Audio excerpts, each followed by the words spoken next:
প্রিয় শৌখিন ছাদবাগানি বন্ধুরা, আপনাদের সকলকে আমার শৌখিন ছাদবাগান ইউটিউব চ্যানেলে জানাই সাদর সম্ভাষণ।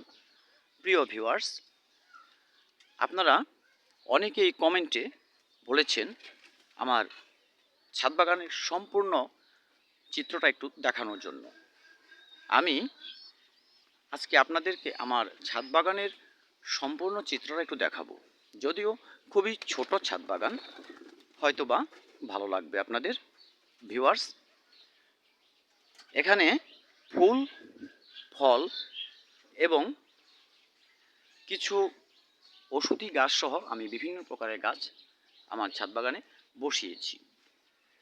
তার মধ্যে এখানে দেখতে পাচ্ছেন, এটি কিন্তু একটি গোলাপি জবা। এগুলো সব কিছুই আমি শাখা কর্তন করে চারা তুলেছিলাম।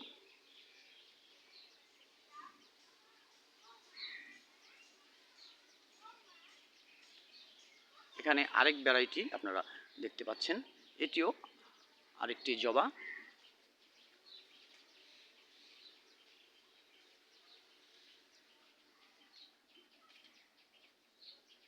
এখানে অপরাজিতা রয়েছে, যেগুলো আমাদের গ্রাম্য ভাষায় আমরা নীলকণ্ঠ বলে থাকি। একটি দারুণ প্রজাতির জবা আমি আপনাদের সাথে শেয়ার করব। দেখতেই পাচ্ছেন ভিউয়ার্স, খুব চমৎকার একটি জবার ভ্যারাইটি এটি।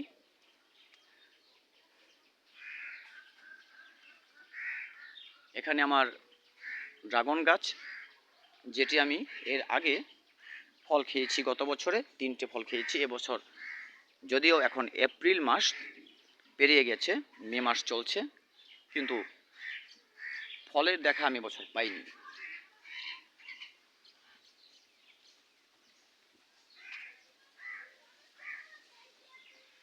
এপাশে রয়েছে নয়নতারা।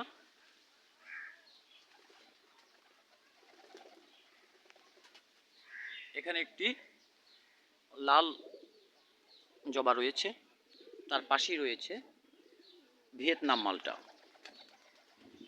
দেখতে পাচ্ছেন আপনারা, বেশ বড় আকারের হয়ে গেছে ইতিমধ্যে।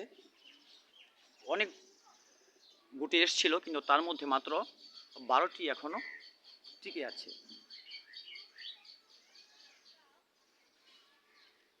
এর পাশেই যেটি রয়েছে সেটি হচ্ছে আমার অনেক ভিডিওতে আমি যেটি আপনাদেরকে দেখিয়েছিলাম, সেই ব্রুনাই কিং আম গাছটি, যেটি আমি গত বছরই বসিয়েছি। দেখুন, যথেষ্ট বড় আকারের এখন যে আমটি হয়েছে, যথেষ্ট বড় হয়েছে।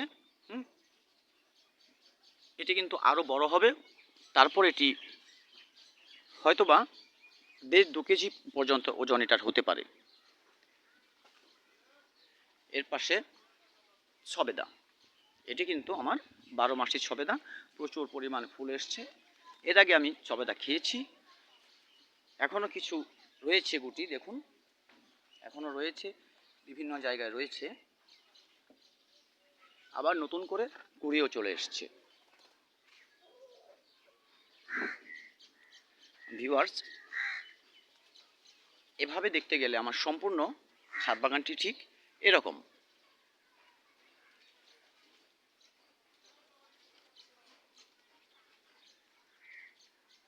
এই যে মাটির টবগুলো দেখছেন, এগুলো কিন্তু সব গোলাপ, বিভিন্ন ভ্যারাইটির গোলাপ আমি এখানে বসিয়েছি।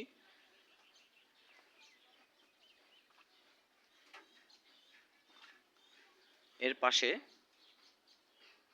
বাড়ি 4, এটি একটি বাংলাদেশ কৃষি গবেষণা ইনস্টিটিউট থেকে উদ্ভাবিত গাছ।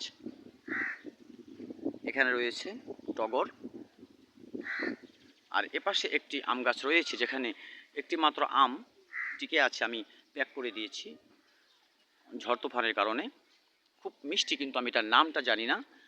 তার পাশে রয়েছে কমলা এবং মালটা গাছ। এখানে রয়েছে কুল গাছ, যেটি এবছর আমি ফসল পেয়েছি। তার পেছনে কিন্তু পেয়ারা গাছ, এবং এ পাশ দিয়ে দেখতে গেলে এখানে একটি আম গাছ রয়েছে, যেটি হচ্ছে ব্যানানা ম্যাঙ্গো। আর এটি তো আপনারা আজ বুঝতেই পারছেন, ব্ল্যাক স্টোন।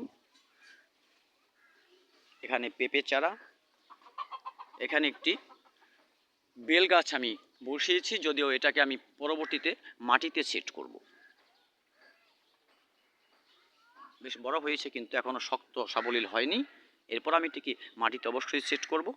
এপাশে টগরের আরও গাছ আছে, দেখতে পাচ্ছেন।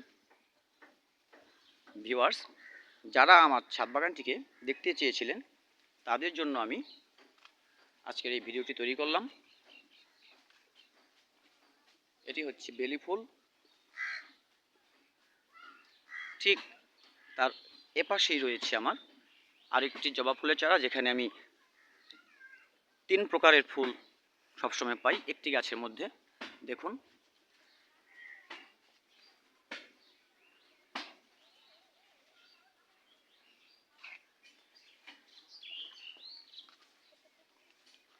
আর এই ধরনের যে গাছগুলি আমি বসিয়েছি সবগুলোই কিন্তু আমি গ্রো ব্যাগ এবং যে ককশিট রয়েছে সেগুলোর মধ্যে।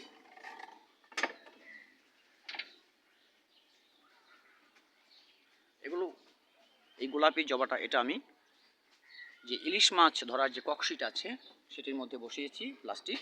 এবং এপাশে যে এই গ্রো ব্যাগটি দেখছেন, এটি কিন্তু একটি পেয়ারা গাছ বসানো আছে এখানে। প্রচুর পরিমাণে পেয়ারা আমি এখান থেকে পেয়েছি গত বছর। এবছর যদি একটু কম এসেছে, কিন্তু এসেছে, পেয়েছি পেয়ারা। ভিউয়ার্স, যদি আমার ছাদ বাগানটি আপনাদের কাছে ভালো লেগে থাকে তাহলে অবশ্যই একটি লাইক ও কমেন্ট করবেন। আপনাদের মতামত অবশ্যই জানাবেন। আমি চেষ্টা করেছি আমার সম্পূর্ণ ছাদ বাগানের চিত্রটা আপনাদের সামনে তুলে ধরতে। এরপরে আরেকটি বিষয় থেকে যায়, সেটি অনেকে বলেছিলেন অতিরিক্ত গাছ থাকলে ছাদ নাকি শ্যাওলা পড়ে যায়। ভিউয়ার্স, দেখুন, আমার ছাদে তেমন কোনো শ্যাওলা কিন্তু নেই। একদম আনাচে কানাচে আমি দেখাচ্ছি, সেখানেও কিন্তু শ্যাওলা নেই। ভিউয়ার্স, যদি সঠিকভাবে আপনারা পরিষ্কার রাখতে পারেন আপনাদের ছাদ বাগান, তাহলে কিন্তু শ্যাওলা কোনোভাবেই আপনার ছাদে জমবে না। ছাদ অবশ্যই পরিষ্কার থাকবে। সেজন্য একটু পরিশ্রম তো অবশ্যই করতে হবে। ভিউয়ার্স, ভিডিওটি দেখার জন্য সকলকে ধন্যবাদ। আশা করি আপনারা আপনাদের প্রশ্নের উত্তর পেয়েছেন। আমার ছাদ বাগানের সম্পূর্ণ চিত্র আমি আপনাদের সামনে তুলে ধরার চেষ্টা করেছি। ভিউয়ার্স, ভালো থাকবেন সবাই। দেখা হবে আগামী ভিডিওতে। কিন্তু একটি কথা অবশ্যই বলবো, আমার সমস্ত ভিডিও যাতে আমি আপনাদের সামনে পৌঁছে দিতে পারি, সেজন্য আমার চ্যানেলটি অবশ্যই সাবস্ক্রাইব করে রাখবেন। আমার ভালোবাসার মানুষ হয়ে পাশেই থাকবেন। সবাইকে ধন্যবাদ জানিয়ে আজকে ভিডিওটা এ পর্যন্তই। ভালো থাকবেন সবাই।